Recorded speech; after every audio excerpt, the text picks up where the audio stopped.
नमस्कार, आप देख रहे हैं नई आवाज न्यूज चैनल। मैं हूं आपके साथ अंशु शर्मा। खबरों का रुख करते हैं। उत्तराखंड के हज यात्रियों को बेहतर सुविधाएं मिले, इसके लिए कमेटी लगातार प्रयासरत है। आज कलियर हज हाउस में हज कमेटी की बोर्ड बैठक में कई महत्वपूर्ण निर्णय लिए गए और आगामी अगले साल के हज को लेकर चर्चा की गई, जिसमें सभी हज कमेटी के सदस्य शामिल हुए। हज यात्रा पर बीते वर्ष भीषण गर्मी के चलते हज यात्रियों को भारी परेशानी का सामना करना पड़ा था। इतना ही नहीं, कुछ व्यवस्थाएं भी चरमरा गई थी, लेकिन इस बार हज कमेटी ने कई महत्वपूर्ण निर्णय लिए। उत्तराखंड हज कमेटी के अधिशासी अधिकारी मोहम्मद मीसन ने बताया, हज यात्रियों को सुविधा के लिए हज कमेटी ऑफ इंडिया मुंबई को पत्र प्रेषित किया गया। हज कमेटी की बैठक में निर्णय लिया गया है कि हज हाउस के कक्ष, डोरमेट्रियो, हॉल और कैंटीन को किराए पर देकर हज कमेटी की आय बढ़ाई जाएगी। इसके साथ ही खादिमुल हुज्जाज के पदनाम को संशोधित करते हुए स्टेट हज इंस्पेक्टर के नाम से जाना जाएगा। हज हाउस में सोलर पैनल लगाने के साथ साथ ही हज हाउस को हरा भरा रखने के लिए पेड़ पौधे लगाए जाएंगे। हज हाउस को क्लीन एंड ग्रीन रखने के लिए भी प्रयास किए जाएंगे। इस दौरान हज कमेटी के चेयरमैन हाजी खतीब अहमद ने सभी हज कमेटी सदस्यों का स्वागत किया। आरिफ न्याजी की रिपोर्ट।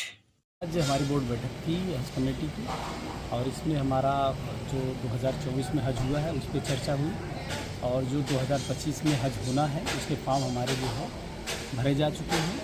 उसमें 500 फॉर्म आ चुके हैं अब तक और फॉर्म रेगुलर आ भी रहे हैं। उस पर चर्चा हुई और आगे क्या सुविधाएं उनको दी जा सकें इसके संबंध में चर्चा की गई।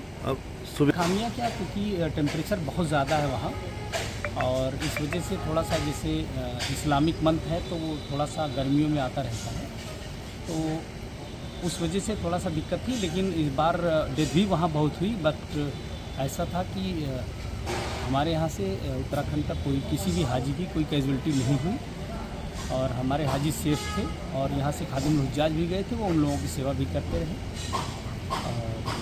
काफ़ी मेन तो गर्मी थी, वहाँ गर्मी है तो परेशान तो रहना पड़ता है, कहीं भी गर्मी होगी तो उस हिसाब से दिक्कत तो होती ही। इस बार हज कमेटी की तरफ से ये हुआ है, जो नई गाइडलाइन आई हुई है उसमें एक स्टेट को एक ही होटल में रोका जाएगा, एक एरिए में, मतलब, और खादिम हुज्जाज उनके एक साथ ही रहेंगे। तो एक राज्य के लोग एक जगह रहेंगे तो उनमें आपस की सुविधाओं में, कम्युनिकेशन में बहुत सारी चीज़ें होंगी।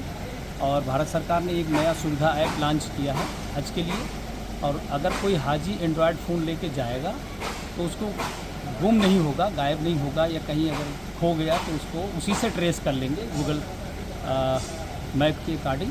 तो हज सुविधा ऐप हमारे लिए बहुत कारगर सिद्ध होने वाला है इस बार।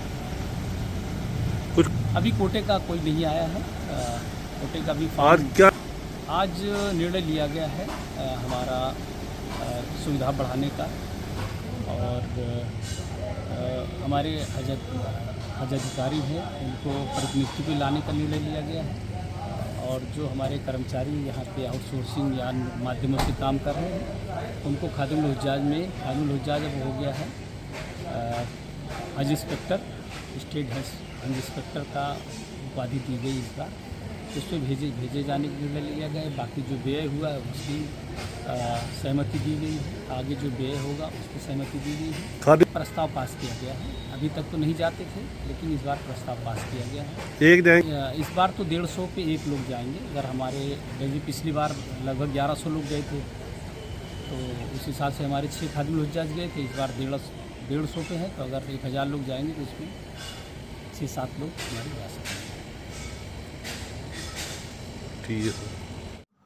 तो ये थी फिलहाल की छोटी बड़ी खबरें। बाकी की तमाम खबरों से जुड़े रहने के लिए देखते रहिए नई आवाज न्यूज चैनल। नमस्कार।